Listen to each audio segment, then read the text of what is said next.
की जनता सत्ता सुपुर्द करती है, वो इकाई, वो संगठन, वो दल अगर लोकतांत्रिक मूल्यों को नहीं जीता है, आंतरिक लोकतंत्र निरंतर उसमें पनपता नहीं है, तो वैसी स्थिति बनती है जो आज देश के कई दलों की हम देख रहे हैं।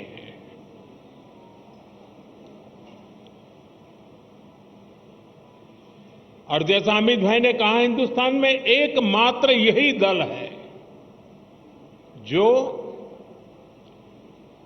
अपनी पार्टी के संविधान के अनुसार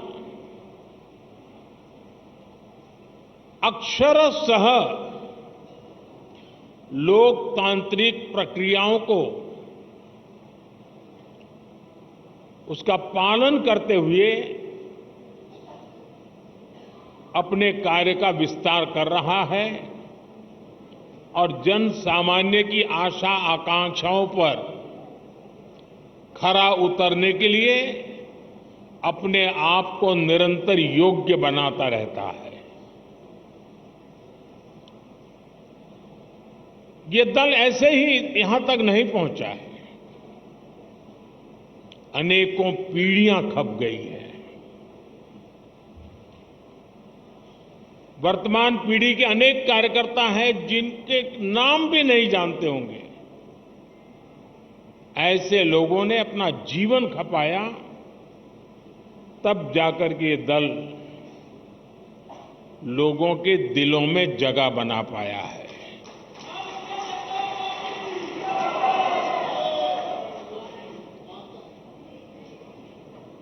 मैं जब राजनीति में नहीं था,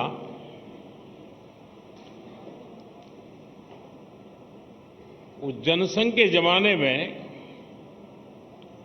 बड़े उत्साह के साथ अपने कार्यकर्ता दीवारों पर दीपक, उस समय जनसंघ का निशाना था, उसको पेंट करते थे।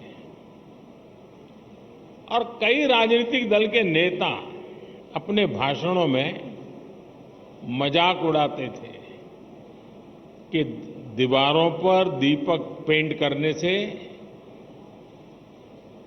सत्ता के गलियारों तक नहीं पहुंचाया जा सकता, ऐसा कहते, मजाक उड़ाते थे। हम वो लोग हैं जिन्होंने दीवारों पर कमल पेंट किया, लेकिन इतनी श्रद्धा से पेंट किया कि विश्वास था ये दीवारों पर पेंट किया हुआ कमल कभी न कभी तो दिलों पर भी पेंट हो जाएगा।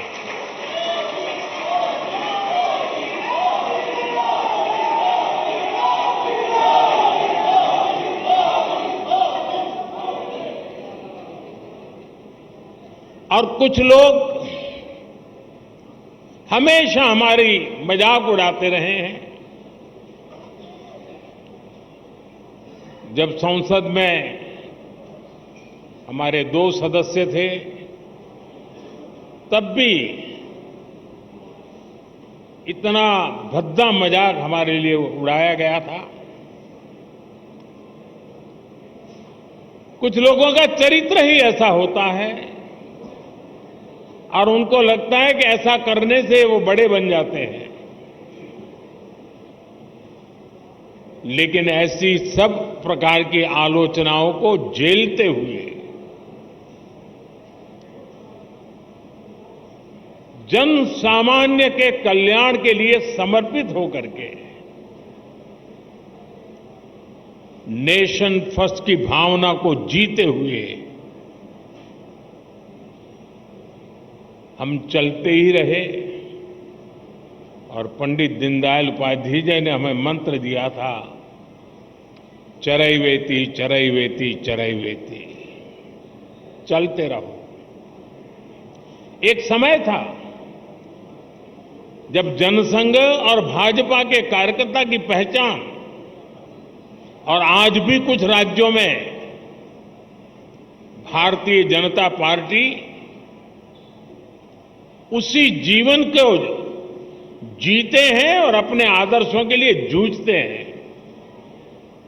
हमारे कार्यकर्ताओं के लिए क्या कहा जाता था, चाहे वो जनसंघ का कार्यकर्ता हो या भाजपा का, उसका एक पैर रेल में होता है और दूसरा पैर जेल में होता है।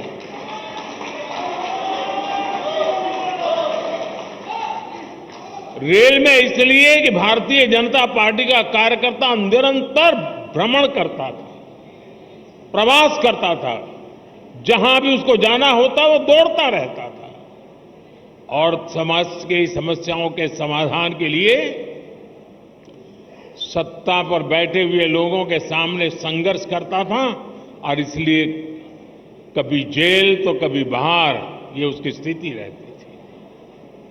मुझे याद है करीब 50 साल पहले की बात होगी, जनसंघ के लोग अहमदाबाद में सत्याग्रह कर रहे थे और एक अपनी कार्यकर्ता बहन जो जेल गई थी, करीब करीब 1 महीना लोग सब जेल में रहे थे सिर्फ आंदोलन करने के लिए, और उसकी गोद में 9 महीने का बच्चा हाथ में लेकर के वो जेल में 1 महीना गुजार करके आई थी। ऐसे जुल्म सह करके ये पार्टी यहां पहुंची है।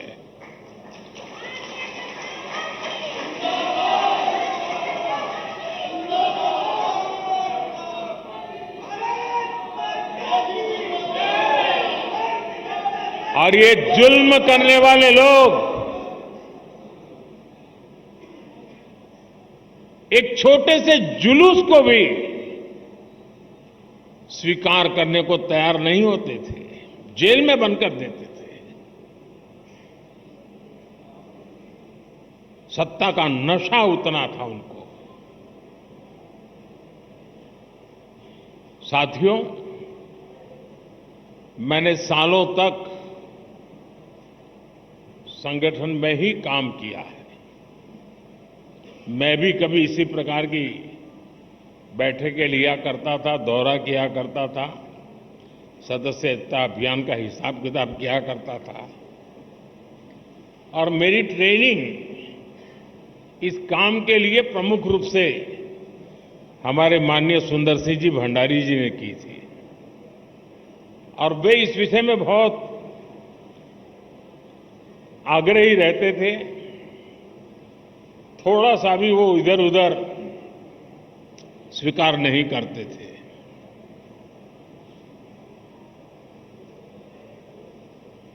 कभी कभी लोगों को ऐसा भी लगता था कि भाई ये स्ट्रक्चर बना देने से क्या होगा,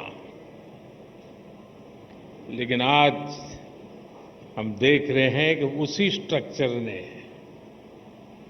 देश के आशा अपेक्षा को पूर्ण करने के लिए एक माध्यम बना दिया।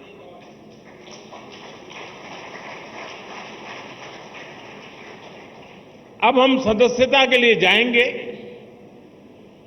साथियों, ये सदस्यता कर्मकांड नहीं है। हमारे लिए सदस्यता यानी अपने परिवार का विस्तार है। हमारे परिवार में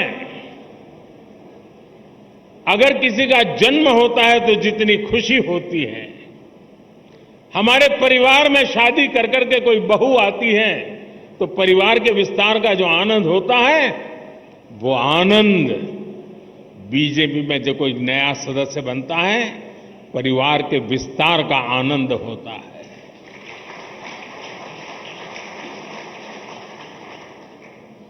और इसलिए ये सदस्यता अभियान आंकड़ों का खेल नहीं दोस्तों।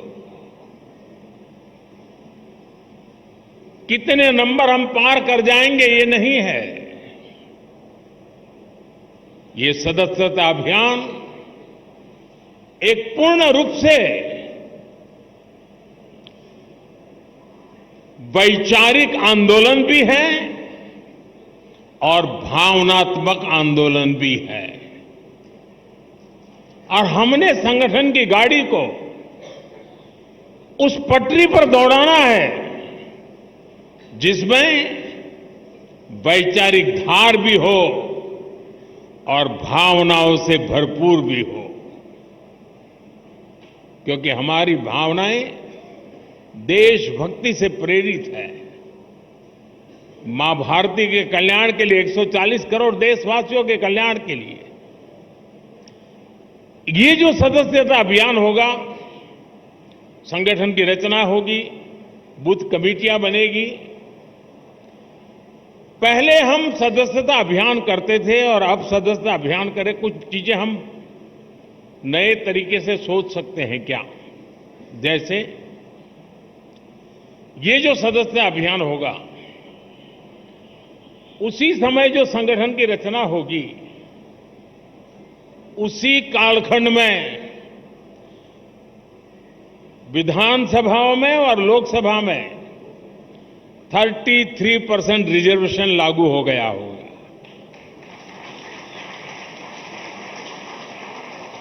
महिलाओं के लिए अगर ये 33% रिजर्वेशन इसी कालखंड में आने वाला है, तो क्या मेरी सदस्यता अभियान में मैं ऐसे सभी लोगों को जोड़ूंगा जो मेरे पार्टी के इतने महत्वपूर्ण निर्णय में अधिकतम महिलाओं को विजयी बना करके एमएलए, एमपी बना सके।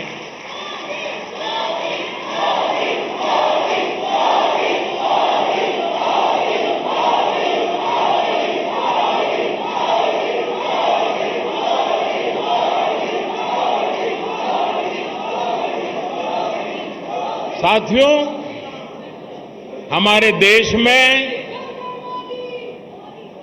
पूरे विश्व के लिए, खास करके ग्लोबल साउथ के देशों के लिए, डेवलपिंग कंट्रीज के लिए एक मॉडल रूप काम हमने किया है, और वो है एस्पिरेशनल डिस्ट्रिक्ट, एस्पिरेशनल ब्लॉक। और हम चाहते हैं कि जो अब तक जिसकी कोई चिंता कोई नहीं करता था, परवाह नहीं करता था, मुलाजिम भी वहां पर नौकरी करने के लिए जाने को तैयार नहीं होता था, पिछड़े रहते थे, हमने उसे एस्पिरेशनल डिस्ट्रिक्ट, एस्पिरेशनल ब्लॉक बनाया है।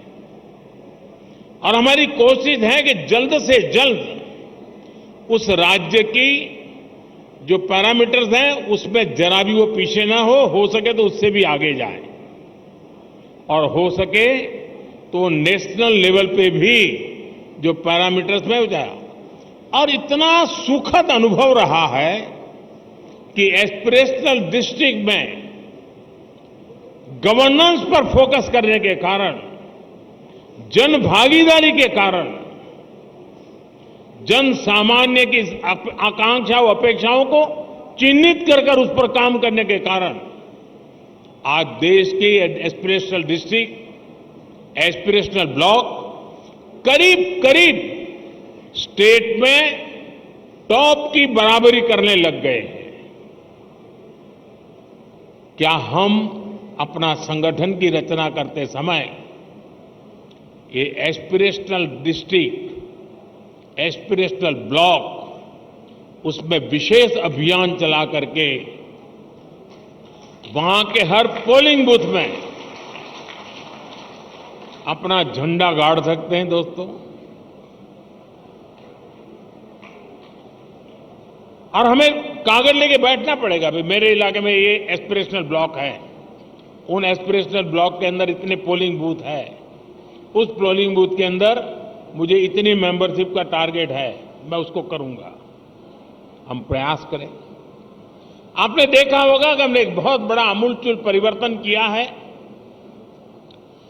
किसी समय हिंदुस्तान के आखिरी गांव के रूप में सीमावर्ती गांव जाने जाते थे और नेगेटिविटी का जन्म उस शब्दों में ही शुरू हो जाता था।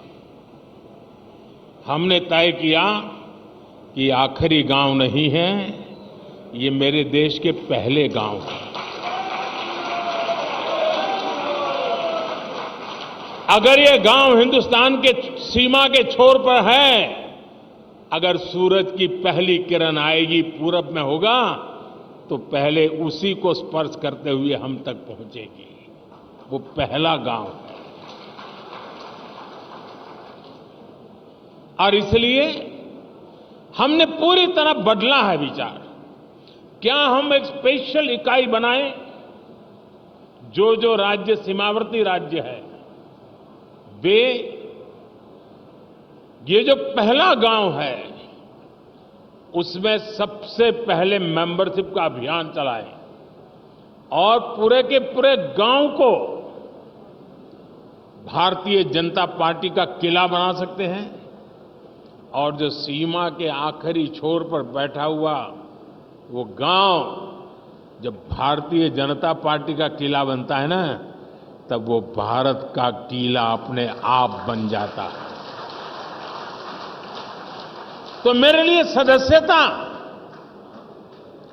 ये सिर्फ पार्टी का नंबर बढ़ाने के लिए नहीं, मेरी सदस्यता मेरे देश को मजबूत बनाने के लिए भी है। और इसलिए मैं उन गांवों को किला बना के छोड़ूंगा।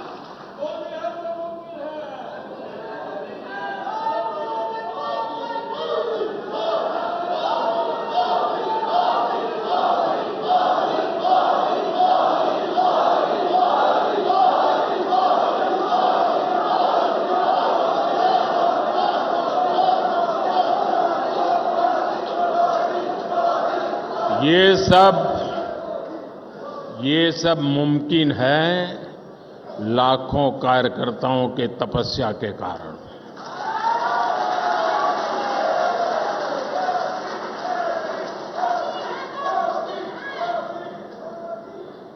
साथियों, उसी प्रकार से जहां दो राज्य की सीमाएं मिलती हैं, क्या अभी से प्लान कर सकते हैं कि उन दो राज्य की सीमा पर डेट निश्चित करके, मान लीजिए महाराष्ट्र और गुजरात की सीमाएं मिलती है, तो महाराष्ट्र के कार्यकर्ता उनकी सीमा पे आएंगे, गुजरात के कार्यकर्ता उस दिन उनकी सीमा पर जाएंगे और एक सीमा पर उनके गांव इसके गांव साथ मिलकर के मेंबरशिप बनाएंगे। महाराष्ट्र का गांव होगा, वहां गुजरात के लोग भी नजर आएंगे, गुजरात का गांव होगा, महाराष्ट्र के लोग नजर आएंगे और उस स्टेट के बॉर्डर के सभी गांवों को मैं कवर कर सकता हूं। जब मैं कहता हूं एक भारत श्रेष्ठ भारत, मेरे एक भारत श्रेष्ठ भारत की ये जो रेखाएं बनी हुई है नक्शे पर, मेंबरशिप के द्वारा मैं महाराष्ट्र के गांव को, गुजरात के गांव को, वहां के दिलों को जोड़ने के लिए मैं मेरा कमल खिला सकता हूं क्या? और इसलिए मैं कहता हूं साथियों, ये सदस्यता अभियान मेरे देश का सामर्थ्य बढ़ाने के लिए है। हमने हमारे ट्राइबल इलाके, मुझे याद है एक सदस्यता अभियान के समय मैं हिमाचल में, मेरा दौरा था ये नड्डा जी के इलाके में, और मैं पहाड़ी क्षेत्रों में जाना चाहता था। एक पोलिंग बूथ पर जाने में मेरा एक दिन लगता था, पहाड़ों पे चढ़ना पड़ता था और वहां जाकर के 20-22 लोगों की मीटिंग करके मैं नीचे उतरता था। पूरा दिन मेरा चला जाता था, लेकिन मुझे आनंद होता था कि वहां कोई तो होता था जो पूछता था कि साहब ठंड बहुत है, पहले चाय पी लीजिए।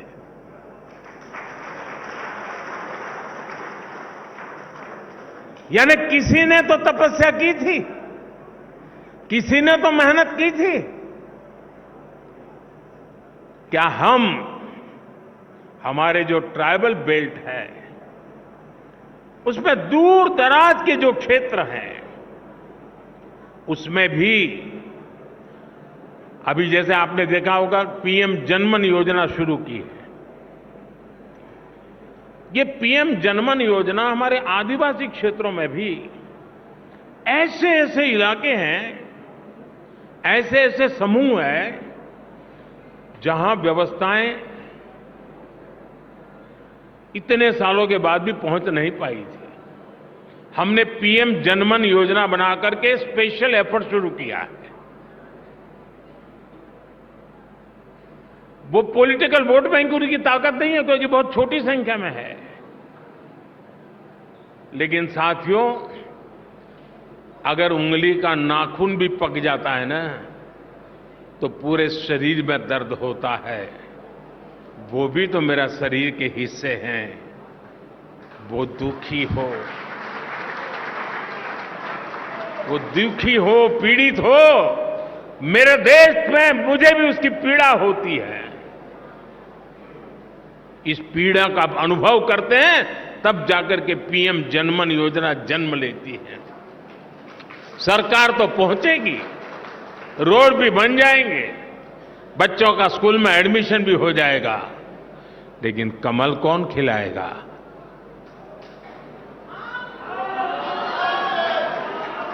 कौन खिलाएगा? और इसलिए साथियों, हम इस प्रकार से फोकस करके इन समाजों तक हम पहुंच सकते हैं क्या? आज देश में वो लोग जिन्होंने 3-3, 4-4 पीढ़ी में पक्का घर नहीं देखा था, जिनका कोई अता पता नहीं था, वो झुग्गी झोपड़ी में जिंदगी गुजारते थे, वो फुटपाथ पे जिंदगी गुजारते थे, आज यहां तो कल वहां, ऐसा ही उनका बसेरा हुआ करता था। ऐसे 4 करोड़ परिवारों को हमने एड्रेस दिया है।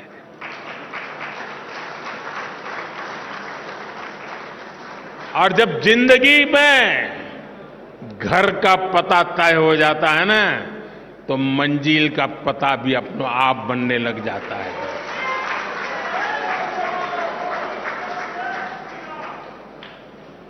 जिनको घर मिला है, जिनकी जिंदगी में अब अपना एक स्थायी, पीढ़ियों के बाद 4-4, 5-5 पीढ़ी में कभी उन्होंने पक्के घर में जिंदगी नहीं गुजारी होगी,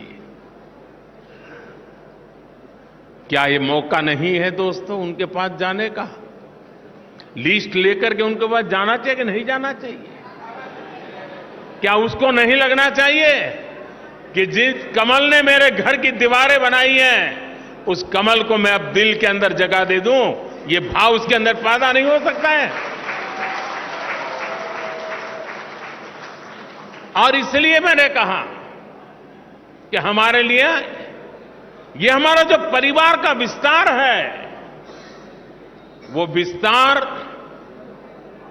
अपने आप को फैलाने का है, ऐसा नहीं है, अनेक लोगों को अपने आप में समाने का है, हमारे भीतर समाहित करना है, हमारे सुख दुख का साथी बनाना है। और तब जाकर के एक ऐसा भाजपा परिवार पूरे देश में निर्माण होता है, जो राष्ट्र के सपनों को पूरा करने के लिए एक कैटलिक एजेंट के रूप में बहुत बड़ी सेवा कर सकता है।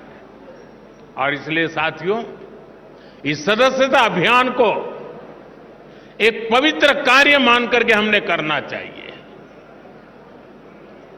और जब कोई व्यक्ति सदस्य बनता है ना, जैसे कोई नया बच्चा स्कूल जाता है, तो मां बाप कैसा माहौल बनाते हैं? तिलक करेंगे, मिठाई खिलाएंगे, अच्छे कपड़े पहनाएंगे, उसी भाव से सदस्य बनना चाहिए। और मुझे अच्छा लगा, आज मुझे इस वातावरण में सदस्य बनने का मौका मिला। उत्सव के वातावरण में मैं सदस्य बन रहा हूं। हम भी सदस्यता अभियान को उत्सव में परिवर्तित करें। सामने वाला हमारे परिवार में जुड़ रहा है, मतलब हम बड़े गौरव अनुभव कर रहे हैं कि आप हमारे यहां आए। हमें ये भाव नहीं लाना चाहिए कि हमने उपकार किया है तुम्हें मेंबर बना के, नहीं। आपने देश हित के लिए आगे आए हैं, हमारे लिए गौरव की बात है। आप हमारे एक साथी बन गए हैं जीवन में, इससे हमें और क्या धन्यता चाहिए।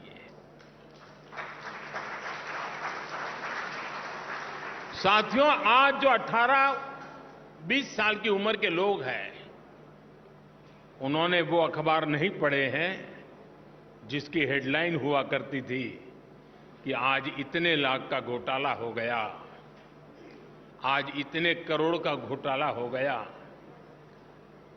आज ये हो गया, ये हो गया, ये हो गया। आज जो 18-20 साल के बच्चे हैं, उन्होंने ये पढ़ा नहीं है। उन्हें पता नहीं है कि 10 साल 11 साल के पहले देश की हालत क्या थे। उसने एक नया हिंदुस्तान देखा है और इसलिए उसके सपने भी वहीं से शुरू हो जाते हैं और तब जाकर के हमारी जिम्मेवारी अनेक गुना बढ़ जाती है। क्या हमारा दायित्व नहीं है कि 18 से 25 साल की एक पूरी पीढ़ी को टारगेट करके, प्लान करके भारतीय जनता पार्टी से जोड़ें, ताकि उनको भी पता चले कि उनके माता पिता ने कितने बुरे दिन देखे थे, उनके माता पिता कितनी मुसीबतों से गुजरते थे। एक टेलीफोन का कनेक्शन लेने के लिए उनको एमएलए एमपी के घर में चक्कर काटने पड़ते थे। एक गैस का कनेक्शन लेने के लिए उनको सालों तक इंतजार करना पड़ता था। कभी बिजली का कनेक्शन नहीं मिल पाता था, अंधेरे में जिंदगी गुजर जाती थी। बच्चों के लिए पढ़ाई का प्रबंध नहीं था। 18 से 25 साल के उन हमारे देश के बेटे बेटियों ने अपने मां बाप की मुसीबतों से गुजरते थे, जिंदगी जीते थे, उससे वो अनभिज्ञ है। भारतीय जनता पार्टी के कार्यकर्ता का काम है कि उसको भारतीय जनता पार्टी में हमारा मेंबर बना करके, साथी बना करके, उसे हम कहां से कहां देश को ले गए, ये आत्मविश्वास से भरने की जरूरत है।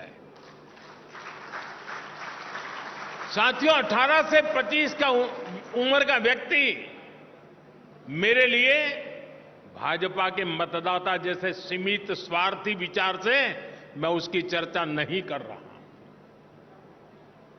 मेरे सामने 18-25 साल का उम्र का नौजवान, वो मेरे 2047 के सपने का सबसे बड़ी शक्ति का स्रोत है।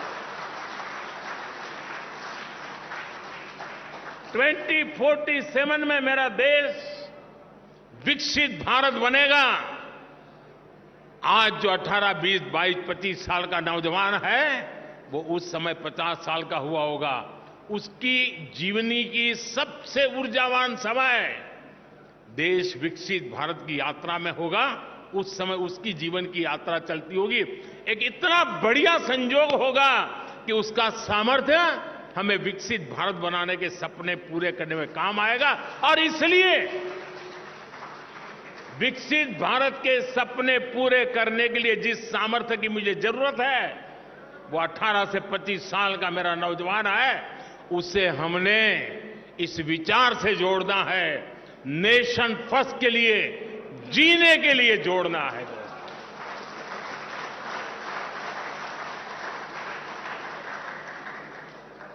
हम सिर्फ चुनावी मशीन नहीं है, हम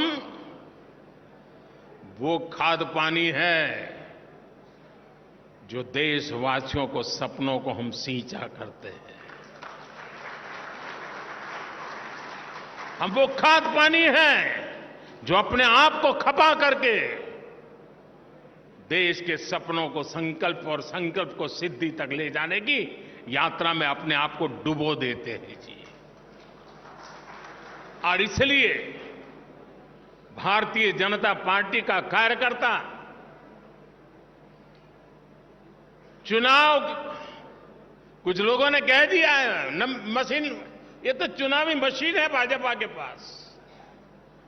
इससे बड़ा भाजपा का कोई अपमान नहीं हो सकता है। अरे चुनाव जीतना ये तो मेरी पार्टी के कार्यकर्ताओं के निरंतर पुरुषार्थ और प्रयास के परिणाम एक बाय प्रोडक्ट है।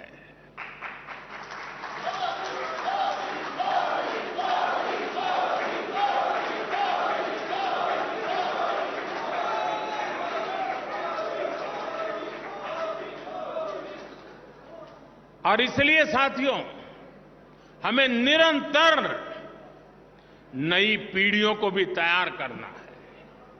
और एक बात मान के चलिए, जो ये सोचता है कोई आएगा तो मेरा क्या होगा, वो मान के चल रहे हैं कोई आएगा तो नहीं, लेकिन तुम जाओ वहां से कहीं ऊपर जा नहीं सकते हो।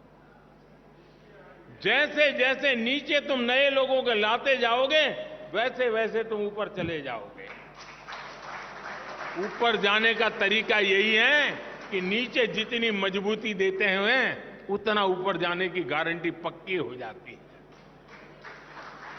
कुछ लोगों की मानसिकता रहती है कि अरे यार आए गया तो मेरा क्या होगा। वो आएगा तो आपकी मजबूती बढ़ेगी, आपकी इज्जत बढ़ेगी और आपके द्वारा इच्छित कामों को परिणाम लेने में वो आपका साथी बनकर के काम करेगा। साथियों, लोकतांत्रिक मूल्यों को जीने वाली हमारी पार्टी है। हम व्यवस्था में भी लोकतंत्र को स्वीकार करते हैं, हम विचार में भी लोकतंत्र को स्वीकार करते हैं, हम संस्कार में भी लोकतंत्र को स्वीकार करते हैं।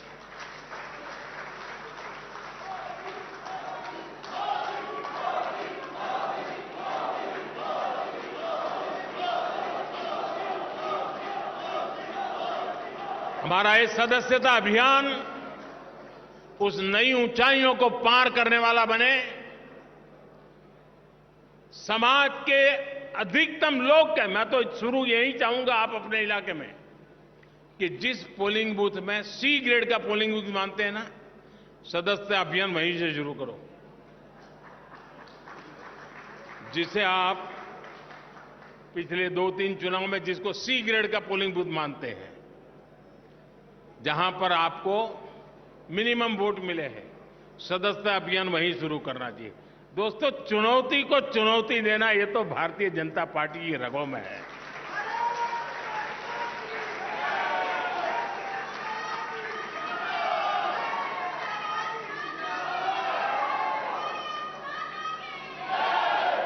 जहां सदस्य सरलता है, जहां स्वीकार्यता है, जहां सम्मान है, आदर सत्कार है, वहां तो मेंबरशिप करना आसान हो जाएगा, उसको करते भी रहना है। लेकिन जहां चुनौती है, वहीं दिलों में कमल खिलाना है।